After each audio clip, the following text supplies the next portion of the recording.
First of all, I just wanted to thank JD for putting this together. I've been so touched and it's been so emotional, just hearing all the other speakers from David to Vera to John and Tyga. I just really wanted to talk about, I was actually invited to talk at Crushing the Myth, and I'm like, myth? What myth? Right? So I was trying to figure that out, and the whole stereotypical, Asians are conservative, they don't take risks, they're quiet. So my story is about walking on to the UConn men's basketball team. But that's not really why I wanted to really come up here. I wanted to talk about other things that sort of helped me shape to who I am today through that experience. So I'm going to actually play this video real quick. All right. Look at that hairdo. I was telling you before the game, I got to get my dude done like that. What do you think? Ace Watanasuparp. I love it. I was very nervous, so. Bronx Science High School in Queens, New York. Not doing a very good job of holding back that smile. Here we go. Making his Here it comes. first appearance. Get the man the rock. Now this possession down. You got 41 seconds left. Bob, whatever you do, make sure he gets a shot opportunity right now. This is no time for assists. Set play right here. With 41 seconds left. Off the missed free throw, Davis no good. Rebound done. Another rebound. David Nicky checked in. All right, here we go. Last touch by Northeastern. Set play, Ace. Move without the ball. Little screen usage. This is the first appearance This is your moment. for Ace Watanasuparp. Also in the lineup is Mike Woodward, who just yelled Ace, and they clearly have set up a play. Jim Give it Bibby to him. kick There out. it There it is. Check it up. The ball. Well, So out of all the videos, you guys are probably wondering, why did Ace show that one video where he shot an air ball, right? So that was on national television, ESPN, and basically the whole segment, I could have been Linsanity, right? It could have been Ace-sanity, but in any case, the reason why I wanted to show you that particular video was because it was my first game, and it's not quite you getting there that the journey is over, right? So after that day, I went home. Although I was smiling, I was really, really sad, right? I shot an air ball. I was like, am I going to still be on the team? Because as a walk-on, you're not guaranteed. So nothing's guaranteed. So that night was a really, really tough night. I was really worried. First of all, I'm Asian. I'm 5'9". I don't belong there. Everybody is already against me. I already made the team. How do I actually, counteract that? And just to give a little bit of background, so my name is Ace Watanasuparp. I grew up all my life in Queens, New York. Actually, half Taiwanese and half Thai. My mom is from Taiwan. My dad is from Thailand. And I never thought that I would ever be able to walk on to UConn, right? At the time, it was the #2 ranked college in the whole country. And I found out that they had walk-on tryouts for folks that just went there academically that was not on scholarship. So a couple of the guys in the field house where I played every single day my freshman year said, Ace, you know what, you're pretty good. You have a little bit of game. You should try out. My first year, I didn't really believe in myself. I was like, no, not this year. My second year, again, my friends are like, Ace, just try out. Even if you go there, you don't make it, it's fine. I went to actually an advisor. His name was Nigel.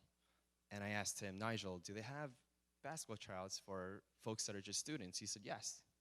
And I asked him, where is the tryouts, actually? And this was in August.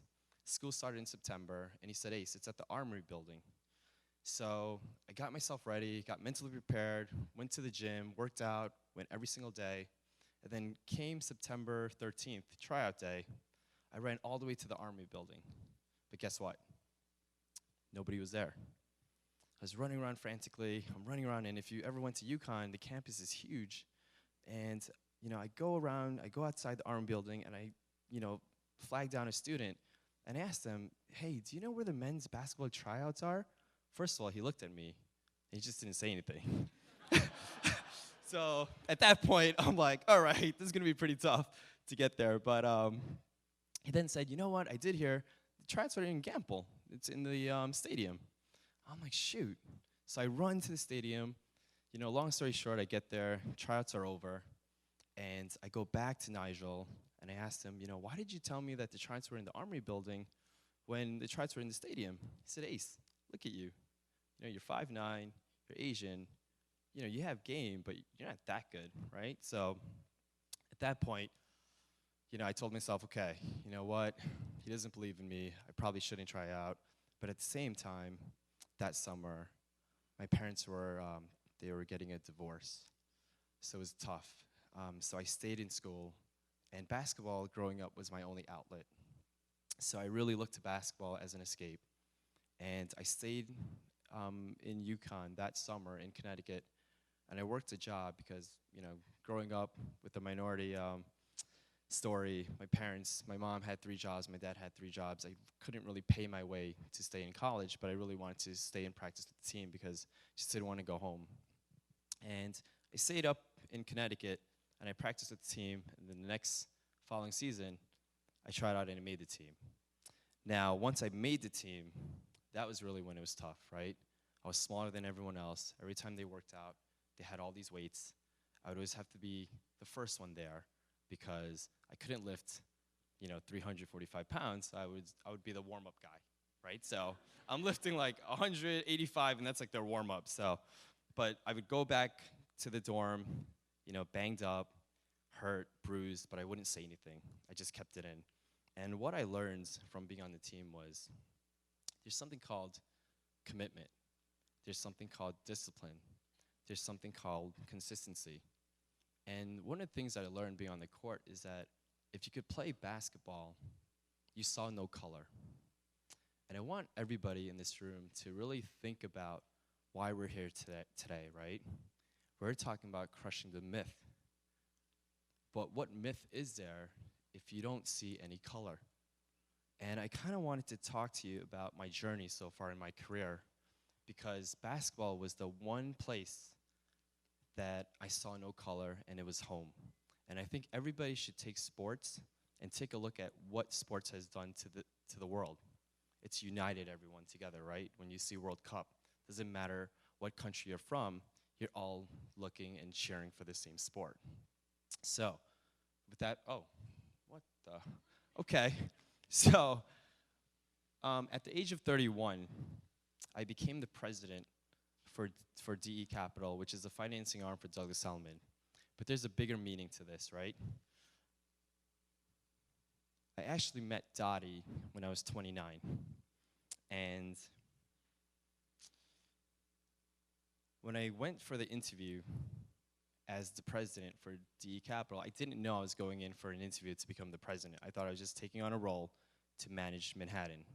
Here I was, a kid from Queens, Woodside, always pigeonholed to work in Flushing or like predominantly Asian markets in real estate, right? I look, you know, Asian, so they put me in those type of environments. I met with Dottie. I was probably the last interview. It was 5 p.m. that day. And I walked into the interview. Everybody ahead of me, I knew who they were in the financial world. They had 25 years of experience. I was the last one in there. I'm 29 at the time, and I walk in, and she doesn't know who I am. She says, "Oh my goodness, you look like you're 12." So automatically, I am so nervous, I forget everything that I'm gonna say. But the one thing that I did say, and I still remember today, is that I told her, I don't have the experience, but what I will do is I will talk about, you know, adding value to your company and figuring out solutions, right? So, you know, long story short, we have the interview, and she gives me the job. And I run home, and I tell her, Dottie, I don't think I can take the job. And for a 29-year-old kid, you would think, wow, that's an amazing opportunity for him. But I didn't believe in myself. I went home, and I needed insurance for my parents. So I went home, and I told my mom and my dad, Mom, Dad, you know, I'm working at Bank of America today, but I actually got an opportunity to work at Wells Fargo and become the president for the joint venture with Dottie Herman. She's like top 50 influential females in real estate. And my mom said, are you crazy, right? you're 29 years old. What do you know about running a company? And she said, go back to Bank of America and, figure things out at Bank of America. It's a more conservative job, and you're more secure there. If you fail here, you'll never be able to, move up in banking ever again. I go back to Dottie, and I tell her, I can't take it. I can't take the job. 2 years later, we go back and forth. I'm at Wells Fargo now. I'm still helping her run DE Capital, but I haven't taken that presidential role. The lady that actually said that I was 12 years old and didn't know who I was had so much faith in me. She's been an amazing mentor throughout my career till now. Told me for 2 years straight, Ace, I believe in you. Ace, I believe in you. But I didn't believe in myself, like maybe some of us here in this room. And all I can tell you is that she's told me one thing. Ace, you can make mistakes, but as long as you learn from your mistakes and you don't make it twice, I'm okay with you making mistakes. I had to really dig deep. I talked to my dad.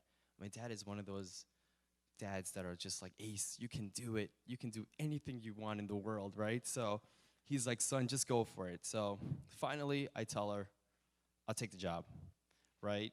But it wasn't until then, until the minute I took the job, a year later, Wells Fargo shuts down their doors. There's no more joint venture with real estate companies. And 2 years later, we talk about opening up our own company. And the one thing that I remembered was that when I was at Bank of America, there was a story I never forgot, and I told Dottie. And I told her that when I was at Bank of America and I was recruited to become a loan officer, I was mentored by a person by the name of Jeffrey Margolis. He was in the business for about 25 years, and he was at the Pinnacle Club probably the latter 15 years of his career. He was around 67 years old. It was around Thanksgiving, and he said, Ace, right before, about a week before Thanksgiving, he said, I have this whole big dinner that I'm preparing for my family, and our district manager called me that night, and he said, Ace, we're going to let go of Jeffrey Margolis. And I asked him why. And he said, because his time has come, and we found a replacement, which is going to be you. And I told him, but you made me mentor underneath him for the last year. Why would you let him go on Thanksgiving? He then looked at me and said, Ace, this is a cutthroat business. Either you're ready to take on that decision-making, or you don't have to work here anymore.